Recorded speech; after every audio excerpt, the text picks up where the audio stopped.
Hello, good afternoon. Today I have appeared to discuss and talk about Heart of Darkness, the novella by Joseph Conrad.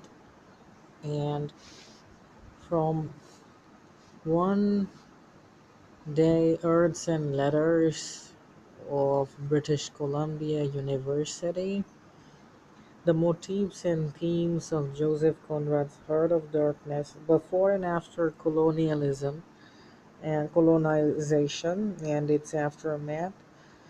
Before post-colonial studies, non-racial themes emphasized, and from symbolic point of view, with the mythological aspects, we are having Joseph Conrad's Freudian, Freudian or the Jungian readings, mythological aspects, the legendary aspects, as a journey pertaining to the journey back to the creation of the earth, or the journey that he's repressed with unlawful desires, or as the ambiguities of the civilization and the paradoxes of progresses, as well as the hypocrisies of the West.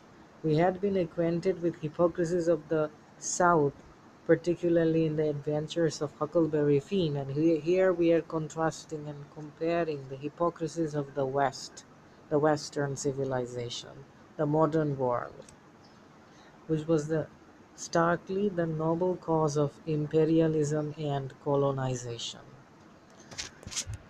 Okay,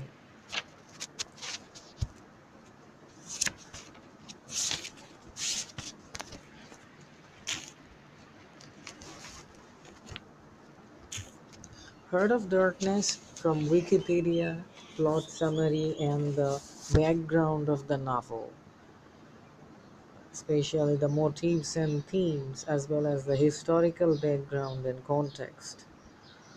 Heart of Darkness 1899 is a novella by the Polish-British novelist Joseph Conrad about a narrated voyage up the river Congo into the Congo Free State, which is in Eastern Africa, African continent of Southern Africa, Middle Africa, and meets the Heart of Africa. So Charles Marlowe, the narrator of the story, is going to perform the recital of a tale within a tale. That he would be narrating the story amongst his bosoms and acquaintances and contemporary friends aboard a vessel anchored. The vessel had been anchored upon the river Thames. This setting provides the framework for Marlowe's story, with his obsession particularly with the ivory trader Mr. Kurtz, which enables Joseph Conrad to create an analogy and a parallel between what Conrad calls the greatest town on earth would be London, and Africa as a place of darkness and savages. Heart of Darkness was first published as a three-serial publication form of story in Blackwood's magazine. Central to Joseph Conrad's work is the idea that there is very little difference between the civilized people and those damnation describing as savages, being described as savages pertaining to the heart of darkness, raises questions about imperialism and racism. In 1890, at the age of 32, Conrad was appointed by a Belgian trading company to serve as one of its steamers. Here we are eluding the annotations imperialism, colonization, and connected with empire, and assume to take power, to control, to commandeer. While sailing up the Congo River from one station to another, the captain of the vessel became desperately ill, and Conrad had to assume the command of the vessel. So he guided the ship up the tributary of the Lualaba River to the trading company's innermost station, which is known as Kindu in eastern Congo, which personifies Marlowe's depiction of The innermost journey to the Congo, which was the station of Kurds trading post, and Marlowe has similar experiences to the author aphoristically.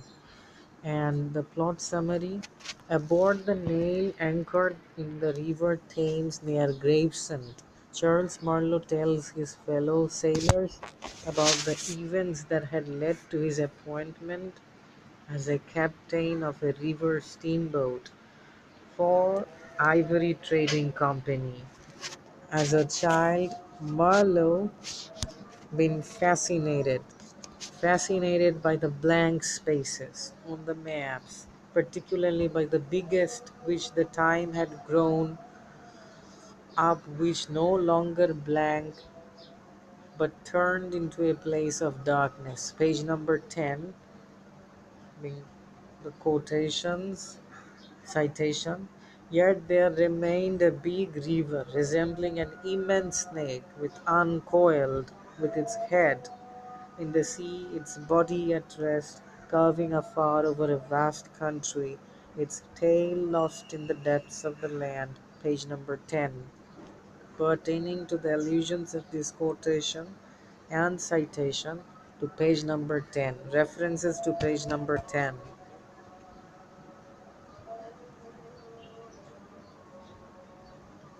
The image of this river map fascinated Marlowe as a snake would a bird.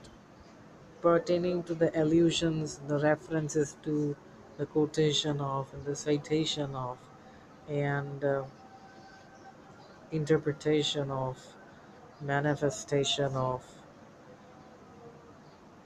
page number 10.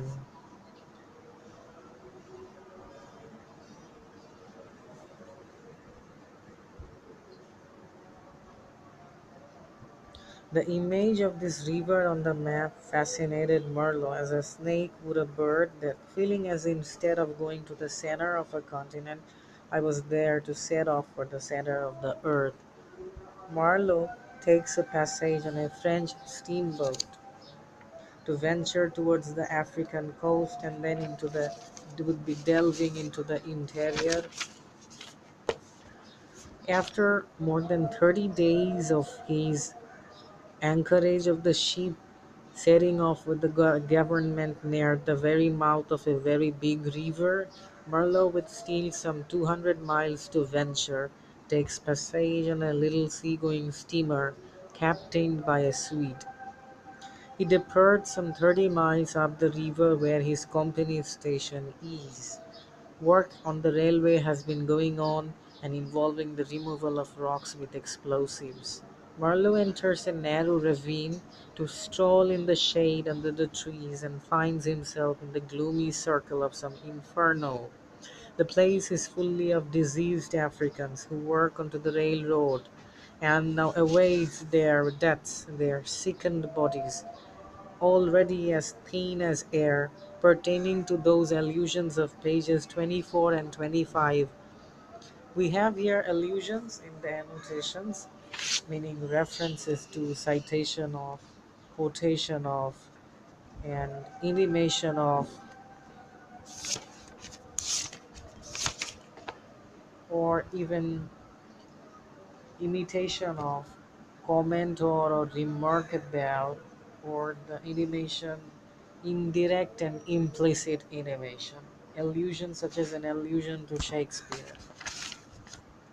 But this is different from illusion, because illusion is the willow with the wisp, or the firmament of the imagination, the trick of the light, or of the ignis fatuus, and even phantasm and fantasy, and fantasy, and mirage, or hallucination. Well, annotations and bibliography with the footnotes here. Remember that in Excel specifications, examiners wouldn't be acquiescent towards the word count in terms of annotations and bibliography. So the word count would be considered in allusions to the contents, but not those annotations and bibliography. Ravine, a chasm, a deep narrow gorge with steep sides, and stroll to wander and to ramble or to dawdle and to promenade. 5 words.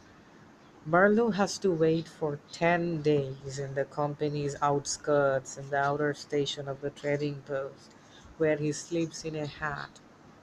At the station, Marlowe would encounter the great accountant, the company's impeccably dressed chief accountant.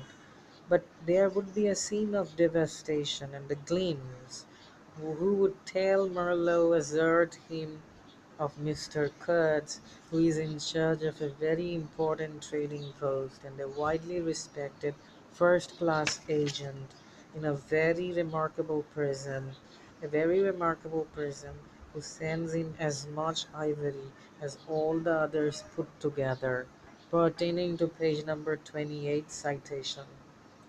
The agent predicts that Kurtz will go very far. After page number 24 and 25, the inferno and the infernal fiendish, mm, devilish devastation, the plight of the afflicted negroes, circle of in gloomy shades and gloomy circle of some infernos, diseased Africans with their um, bodies being diseased bodies, sickened bodies already as thin as air, awaiting their deaths. We have page number 29 citation. There would be quoted, he will be a somebody in the administration. This is the fact of Mr. Kurtz. Somebody in before long, they are above the council in Europe, and mean him to be. Page number 29. Marlowe departs with a caravan of 60 men to travel on foot the rest of the journey, 200 miles, and that is 320 kilometers, into the wilderness of the Congo, whereby a steamboat would be there that he is to captain the vessel is based. But on the 15th day of his march, of this 200 miles journey with 60 men, he arrives at the station, which has got 20 employees, and is shocked to learn from a fellow European that the steamboat had been wrecked in a mysterious accident 2 days earlier before his arrival. This happens that he meets the general manager here. His encounter with the general manager, who despises and admonishes Mr. Kurtz in some way, who informs him that he could wait no longer for Marlowe to arrive because the upriver stations had to be relieved, and tells of a rumor one important station is in jeopardy. What was this? This was it some historical personification relating to the hypocrisies of the West, or um, the so-called noble cause of imperialism, even the ambiguities of civilization, or the paradoxes of progress? So the exceptionally Mr. Kurtz has been fallen ill of lately, but there could be a rumor. So these startled and enigmatic Marlowe to have profound insights and dilemma as well as obsession. Hang Kurtz, Marlowe thinks, irritated. Page number 34. So after page number 29, this is to reminder of page number 34, the quotation. Hang Kurtz, Marlowe thinks, irritated. He finishes his boat. He fishes his boat out of the river and is occupied with its repair for some months, during which sudden fire destroys a grass shed full of materials, used to trade with the natives, there would be a feud here. Or the racism, context of racism and the barbarity, sovereignty.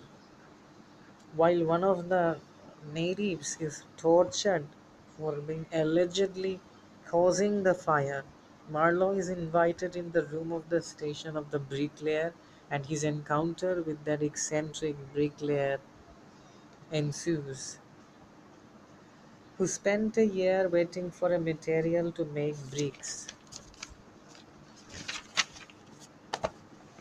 Marlowe gets the impression that the man wants to pump him and is curious to know what kind of information he is after. Hanging on the wall is a small sketch of oils.